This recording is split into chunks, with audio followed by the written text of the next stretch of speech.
Okay, so Bismillahirrahmanirrahim and Assalamu alaikum. So today we are going to discuss another topic of European history, that is unification of Italy and Germany.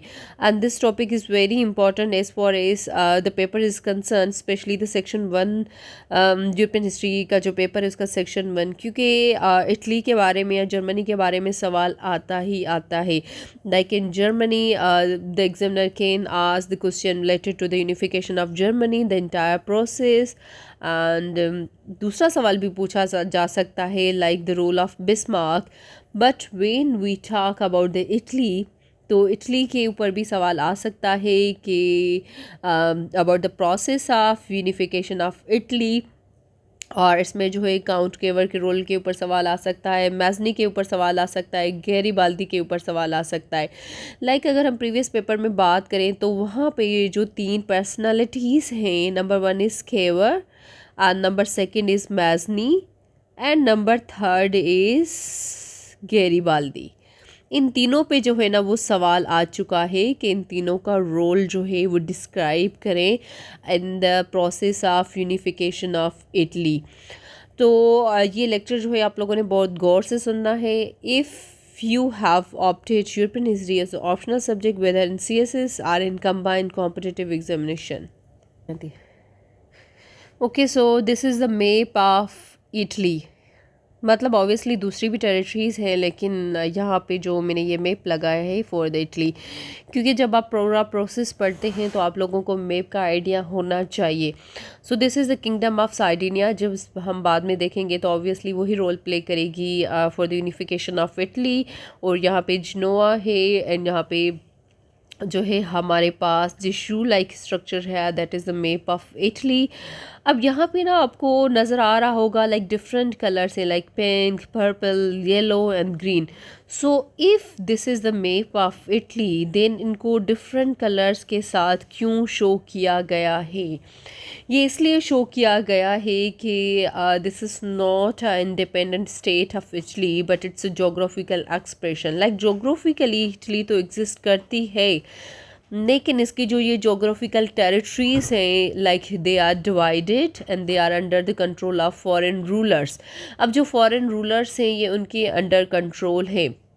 Like if we talk about the southern parts of the Italy, like the Sicily and the Naples, so this part is given to the Ferdinand I. If we talk about the central part of the Italy, which is known as Papal State and Rome, so Rome and जो Papal State है ये किसको दी गई हैं? ये दी गई pope को. And if we talk about the northern parts of the Italy are like Parma, Modena and Tuscany, so these parts are given to the Habsburg family. Okay, so Venetia जो है वो होती है ऑस्ट्रिया के पास. This part is the Venetia and it is given to the Austrian Empire. Okay, तो हमने जो Italy का मैप तो हमने देख लिया, हमने नॉर्दर्न स्टेट्स को भी हमने देख लिया, सेंट्रल जो हमारी टेरिटरीज थी उनको भी हमने देख लिया एंड साउदर्न को भी देख लिया. So now we will be discussing about the entire process of unification of Italy, and after that we will be discussing the unification of Germany. So Congress of Vienna, yes, Congress of Vienna को लेके आप लोगों को कुछ याद आ रहा है? Yes, it's a very important event in the year of 1815. अब यहाँ पे क्या हुआ था कि जो पावर्स थे यूरोप के उस टाइम के, like Austria, Prussia, Russia and Great Britain, वो मिले थे और डिस्कस किया था उन्होंने कि what would be the future of France, what would be the future of Europe after the defeat of Napoleon. So but the Congress of Vienna fail to unify the Italy, बल्कि उसको divide किया गया था large number of states में, और वो states different rulers को दी गई थी, which was a big mistake committed by these powers at the platform of Congress of Vienna. So अगर हम बात करें, लाइक मैंने आप लोगों को सिसली भी दिखाया, नेपल्स भी दिखाए एंड रोम भी दिखाया मैंने आप लोगों को, पपल स्टेट भी दिखाई, पर्मा, मोडेना, टस्कनी. अब हम देखते हैं कि ये किस किस को जो है वो दी जाती हैं. तो अब जो नंबर 1 है ओके सो जो फर्डिनेंड वन था, फर्डिनेंड वन जो है ना फर्स्ट किंग है यूनाइटेड सिसिली का। लेकिन ये किससे बिलोंग करता है? ये बाबन डायनेस्टी से। किससे? बाबन डायनेस्टी जो रूल करती थी फ्रांस के ऊपर। आपको लुई 15 एंड लुई 16 याद होगा। जो फर्डिनेंड वन था वो रिस्टोर किया गया था सिसिली एंड नेपल्स में। अब पोप रिस्टोर किया गया था रोम एंड पर्पल स्टेट्स में, जो सेंट्रल टेरिटरीज थी इटली की। And Parma, Modena and Tuscany ये दी गई थी हैब्सबर्ग फैमिली को, जो बड़ी वेल्दी फैमिली थी। और उसके बाद लंबार्डी एंड वेनेशिया वो एनेक्स की गई थी ऑस्ट्रियन एम्पायर के पास। अब देखें भाई कितने डिफरेंट रूलर्स हैं इटली की टेरिटरीज़ को जो रूल कर रहे हैं। एंड जो साइडिनिया एंड जिनोआ थी, जो आप लोगों को मैंने मैप में दिखाई, उन दोनों को मिला के एक किंगडम बनाया गया था। उस किंगडम को कहा जाता है किंगडम ऑफ पाइडमोंट। ठीक है। Okay so geographical expression of Metternich, मतलब जोग्राफिकली एक एक्सप्रेशन था। वो इटली एक इंडिपेंडेंट स्टेट नहीं थी, और वो मेहरबानी किस साहब की थी? वो मेहरबानी थी इस साहब की, मेटरनिक की। ओके सो हम पहले डिस्कस करते हैं फर्डिनेंड वन को। लाइक वो रिएक्शनरी लीडर था, उसकी एडमिनिस्ट्रेशन भी कुछ ठीक नहीं थी, और उसने वही सिस्टम इंट्रोड्यूस कराया था, like police system, press censorship, and all the authority was given to the clergy. Like जो पहली सिचुएशन थी, मतलब लिबरल पब्लिक ओपिनियन जो था उसको इन्होंने बिल्कुल ख़त्म कर दिया था। और उसके बाद जो नोबल्स थे उनको ज़्यादा पर्क्स एंड प्रिविलेजेस दी गई थी। एंड अगर हम पब्लिक स्टेट की बात करें तो वो corrupt and inefficient administration system था। और उसके बाद मतलब बहुत सारी सोशल एनार्की थी। The people were not happy with that administration. और वहाँ पे अगर हम देखें तो लोग बिल्कुल भी खुश नहीं थे, बल्कि वो इस वेट में थे कि वो कब जो है दोबारा से अपराइजिंग करेंगे। क्योंकि यहाँ पे ना एक दूसरा भी फैक्टर है कि जब हम बात करते हैं ना नेपोलियनिक रिजीम की, तो उसकी रिजीम ने एक इन्फ्यूज़ की थी न्यू लाइफ इटली में। मतलब लोगों को पता लगा था कि भाई जो है अलग से रहना क्या होता है। And given an impulse to the union which had been strengthen on many battle field. अब restored princes followed a policy of reaction. अब जब वहाँ पे उन्होंने एक यूनियन में रह के देखा था, जब दोबारा से उनके ऊपर वही रिएक्शनरी, वही प्रेस सेंसरशिप, ये चीज़ें इम्पोज की जाती हैं, तो ऑब्वियसली वो लोग तो खुश नहीं होंगे। The all the restored princes followed a policy of reaction. The nationalist and the democratic ideas began to work among the people. अब ऑब्वियसली वहाँ पे लोगों ने जो है एक लाइफ रहना सीखी थी ड्यूरिंग द नेपोलियनिक रिजीम। तो ज़्यादा जो टेंडेंसीज थी वो तो वहाँ पे थी, नेशनलिस्ट जो टेंडेंसीज थी तो वो ज़्यादा जो है ना जो है हाईलाइट होना लग गई। So Napoleon had brought the small principalities under a single administrative unit. Through this Italy became a part of French empire. This imbibed the ideals of French revolution like equality, liberty and fraternity and strengthen. तो अब यहाँ पे देखें ना कि ठीक है उस टाइम इटली जो था वो पार्ट था फ्रेंच एम्पायर का, लेकिन वो एक सिंगल एडमिनिस्ट्रेटिव यूनिट के अंडर तो था। लाइक कुछ पोप कंट्रोल नहीं कर रहा था, कुछ बाबर डायनेस्टी कंट्रोल नहीं कर रही थी, हैब्सबर्ग फैमिली कंट्रोल नहीं कर रही थी, ऑस्ट्रिया का इन्फ्लुएंस नहीं था, and the peoples participation in the political process. अब जब क्या होगा कि जब हम देखते हैं कांग्रेस ऑफ वियना का एपिसोड, तो वहाँ पे देखें वो सारी चीज़ें जो हैं इटालियन के लोगों की लाइक वो ख़त्म हो जाती हैं। National sentiments of Italian were ignored throughout Italy. One stroke of pen has raised all our liberties, all our freedom and all our hope. अब ये ना एक कोटेशन है कि मतलब एक स्ट्रोक के पेन ने, मतलब एक पेन के स्ट्रोक ने उनकी सारी जो लिबर्टीज़ थी, फ्रीडम थी, सारी जो होप थी वो ख़त्म कर दी गई थी। ऑब्वियसली कुछ टेरिटरीज एक रूलर को दी गई थी, कुछ दूसरे को, कुछ तीसरे को। So Italy was divided, again divided as it was before the annexation of Napoleon. मतलब पहले की तरह, नेपोलियन से पहले जब नेपोलियन आया तो उसने एक सिंगल एडमिनिस्ट्रेटिव जो यूनिट था वो उनको रूल कर रहा था। बट नेपोलियन की जब डिफीट होती है तो अगेन इनको डिवाइड किया जाता है। तो ऑब्वियसली वो लोग कहते हैं कि we have no flag, no political name and no race among the European nations. मतलब इतने स्केटर्ड हो गए थे कि वो आपस में ही मिल नहीं सकते थे। So the personalities that we should we should study, these are Count Kever, Mesny and the Garibaldi. अब हम देखते हैं कि प्रॉब्लम्स क्या थे, like what were the hurdles in the unification. Number one obviously division of Italy. मतलब Italy इतना divided था, डिफरेंट रूलर्स के अंडर था, तो उसको यूनिफाई कराना बहुत मुश्किल काम था। मतलब एक से वो कुछ टेरिटरीज लेना, फिर दूसरे रूलर से लेना, तीसरे रूलर से लेना, it was not easy.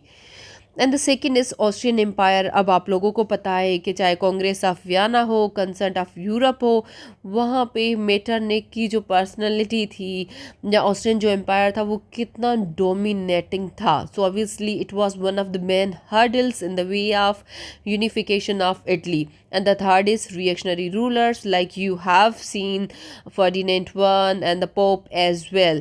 And the fourth one is lack of national awakening. जब लोगों को इतना डिवाइड किया गया है और डिफरेंट रूलर्स जो हैं वो इम्पोज किए गए हैं, तो उनमें जो सेंस है यूनिटी का वो तो ख़त्म होता जा रहा था। लाइक नेशनल अवेकनिंग मतलब उनमें बहुत कम थी, क्योंकि वो इतने आपस में डिवाइडेड थे। एंड पपल स्टेट जो पोप के पास ही, obviously it was a barrier between the north and the southern Italy. So these were the hurdles in the way of unification of Italy. So first of all हम पहले पढ़ेंगे मैज़नी को। सो मैज़नी जिसको कहा जाता है heart of unification of Italy. अब हम देखते हैं कि मैज़नी ने क्या रोल प्ले किया था in the process of unification of Italy. Number one is Carbonari. अब कार्बोनरी क्या थी? एक सीक्रेट सोसाइटी थी, like it was an informal network of secret revolutionary societies. अब मैज़नी ने इसको ज्वाइन किया था। जब मैज़नी ने उनको ज्वाइन किया था तो ऑब्वियसली ये बहुत ज़्यादा और एक्टिव हो गई थी। एक जो सीक्रेट उन्होंने एक सोसाइटी बनाई थी, यहाँ पे जो लोग होते थे वो मिलते थे और वो डिस्कस करते थे कि इटली को कैसे यूनिफाई करना है, और पूरा जो है इटली के बारे में वो डिस्कस करते थे कि हर्डल्स क्या हैं, मसले क्या हैं। तो इस तरीके से वो उनको एक सिंगल प्लेटफॉर्म मिलता था जिस पे वो एक सिंगल काज को डिस्कस करते थे।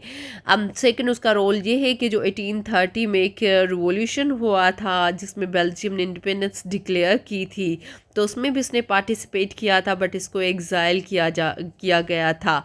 एंड यंग इटली एक एसोसिएशन थी, उसने भी इसको ज्वाइन किया था। उसका मेन मोटिव ये था कि यूथ जो थी उसको मोबिलाइज करना था नेशनल मूवमेंट के लिए।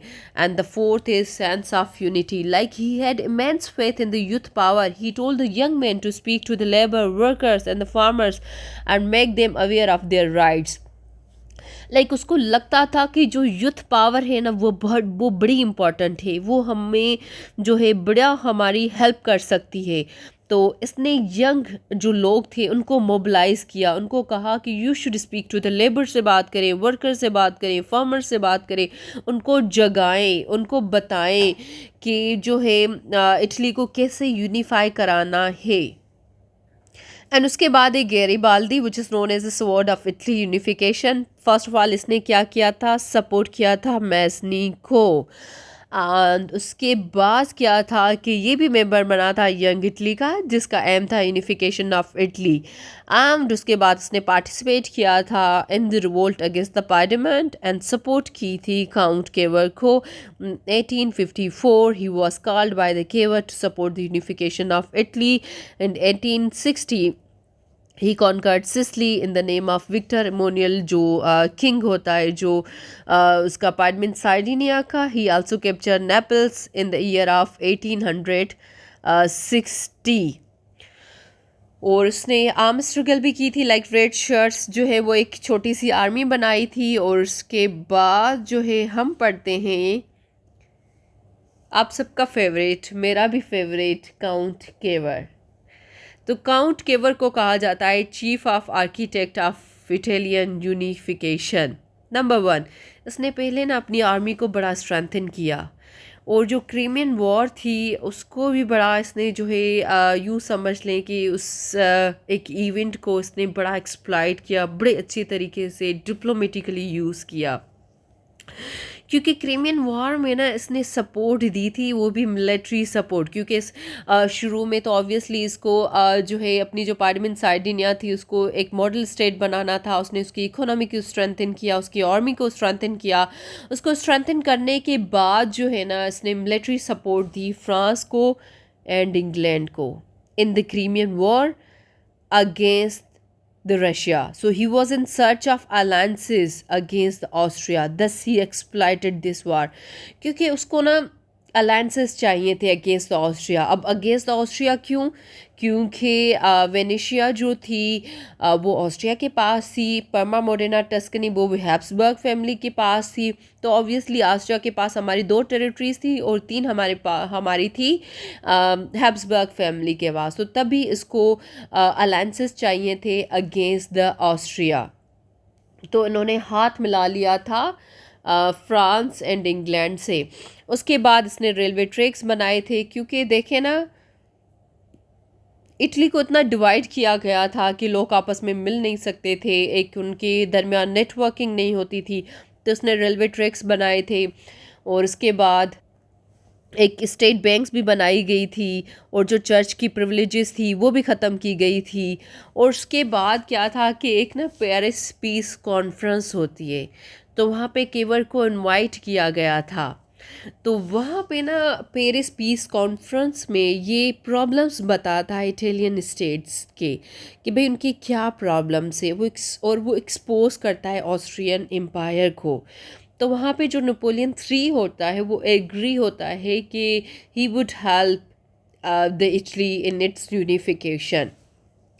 तो अब जब वो देखता है कि नेपोलियन 3 एग्री हो गया है तो वो वहाँ पे इसके साथ एक ट्रीटी करता है, जिस ट्रीटी को कहा जाता है compact of Plombieres, strong diplomatic relations with the France because he was in search of alliances against the Austria. So Napoleon had to drive Austria from the Venetia and the Lombardy. तो यहाँ पे क्या होता है कि भाई वो कहता है कि यस मैं हेल्प करूँगा ऑस्ट्रिया को भगाने में। अब यहाँ पे हम पहले स्टेजेस को भी देखते हैं। नंबर 1 राइज ऑफ पार्लियामेंट, जो मैंने आप लोगों को बताया कि वहाँ की इकोनॉमी स्ट्रांग हो गई थी, आर्मी को स्ट्रेंथन किया गया था, रेलवे ट्रैक्स बनाई गई थी एंड उसके बाद जो है स्टेट बैंक्स बनाई गई थी, चर्च की प्रिविलेजेस ख़त्म की गई थी एंड विक्टर इमैनुअल I जो उनका किंग था and Cavour. So these 2 persons played a very significant role in the unification of Italy. So making the parliament the premier state in Italy so that it could take lead in achieving the independence and unification of the peninsula.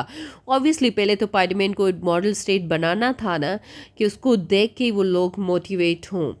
So King Emmanuel Victor II, who succeeded his father Charles Albert in the year of 1849, and another was the Count Camillo di Cavour. तो यहाँ पे होती है Crimea war in the year of 1854 to the 1856. So Cavour saw his opportunity of making a foreign alliance in Crimean War.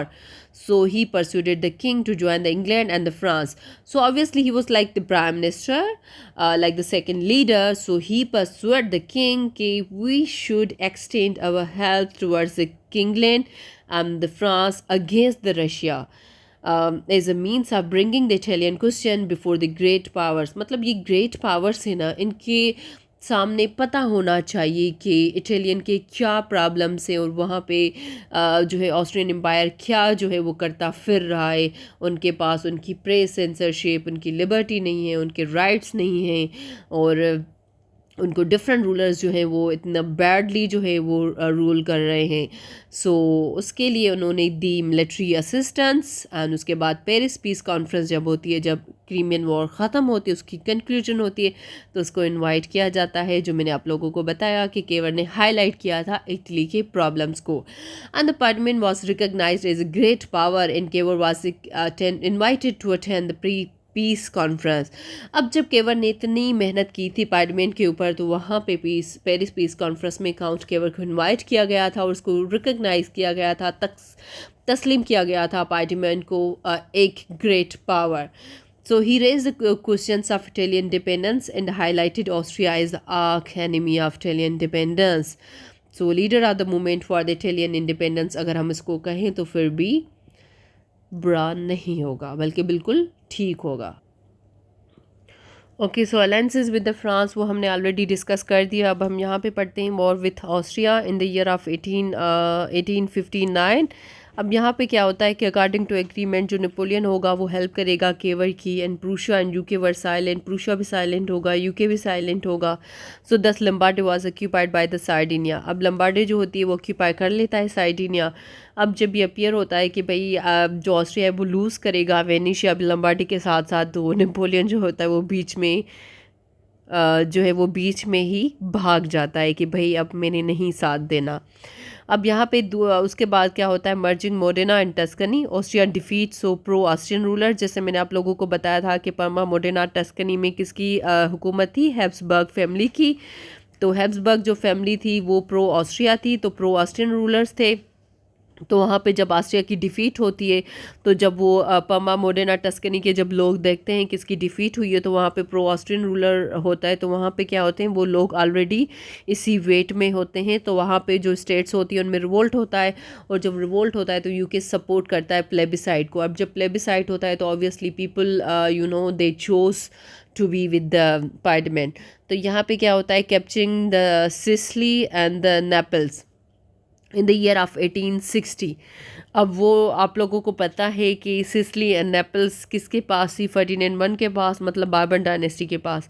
So now Count Cavour है to annex Venetia, Rome and the kingdom of two Sicily. क्योंकि Venetia Austria के पास है जो रह गई है, क्योंकि नेपोलियन बीच में छोड़ के चला गया. और यहाँ में नेपोलियन 3, वो नेपोलियन 1 नहीं. एंड रोम जो है पोप के पास है. And kingdom of two Sicily central state. ठीक है, so he could afford to ignore Venetia for the time being, is it was not feasible to wage another war with Austria. अब ये कहता है कि ये मतलब ठीक नहीं लग रहा, एक फिजिबल ऑप्शन नहीं है कि मैं ऑस्ट्रिया के साथ दूसरी वॉर करूं. तो इट्स बेटर कि मैं फ़िलहाल वेनेशिया को इग्नोर करता हूं. So he took advantage of grave political discontent against the reactionary Bourbon king of the two Sicily. क्योंकि लोग ऑलरेडी ना बार्बन किंग से खुश नहीं थे. So Garibaldi part in the conquest of the kingdom of the two Sicilies. अब यहाँ पे गेरी बाल्दी की जो है वो हेल्प लेता है. काउंट केवर उसने ऑर्गेनाइज की थी एक फेमस आर्मी, जैसे मैंने आप लोगों को बताया, red shirts, 3000 volunteers and join the young Italy party. अब उसके बाद क्या होता है कि parliament war officially at peace with Bourbon king. अब वो ना अब यहाँ पे सवाल ये पैदा होता है, आप लोगों के जहन में भी सवाल होगा कि जब केवल ओपनली मतलब सपोर्ट कर रहा था यूनिफिकेशन ऑफ इटली को, तो देन यहाँ पे साइड में क्यों हो गया, like why he sought help from the Garibaldi. क्योंकि ऑफिशियली ना बज़ाहिर parliament was at peace with the Bourbon king, वो ओपनली उसको एंटागोनाइज नहीं कर सकता था. So Cavour could not openly extend help to the Garibaldi and denounced him. जब वो कंप्लेन करते हैं ना, तो केवर कहता है कि भाई हमें नहीं पता, हमारा ऐसे कुछ ना जाए. वो डिनाउंस करता है, वो ये शो नहीं करता कि yes I am helping him. So secretly encourage the red shirt invasion, लेकिन सीक्रेटली वो सपोर्ट प्रोवाइड करता है to the Garibaldi. So pope was getting ready to intervene on the behalf of the king in the Naples. अब आप लोगों को पता है कि पोप सेंट्रल स्टेट में था, ये नॉर्दर्न स्टेट थी, ये सेंट्रल स्टेट थी, ये नेपल्स सिसली थी जहाँ पे रिवोल्ट हो रहा है. अब पोप जो होगा वो कहेगा कि भाई मेरा दोस्त जो है वो बड़ी मुश्किल में है, तो वो रेडी होता है टू इंटरवीन. और उसको ये पता नहीं होता कि भाई आपके घर में भी बहुत ज़्यादा जो है लोग गुस्से में बैठे हैं. So in Naples, and there was a political unrest in the papal states itself. So Kever asked the Pope to disarm his foreign levies. So when he declined to do so, he persuaded the king Victor Emmanuel to invade the papal state. In 1860, the papal army was defeated.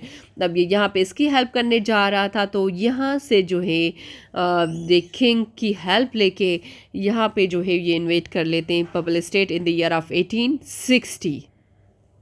सो यहाँ पे क्या होती है, death of count Cavour in the year of 1861.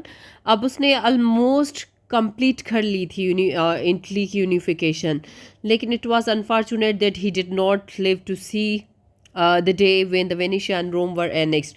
अब यहाँ पे जो है रोम है हमारे पास, और उसके बाद जो है वेनेशिया है, जो किसके पास है, जो है ऑस्ट्रिया के पास।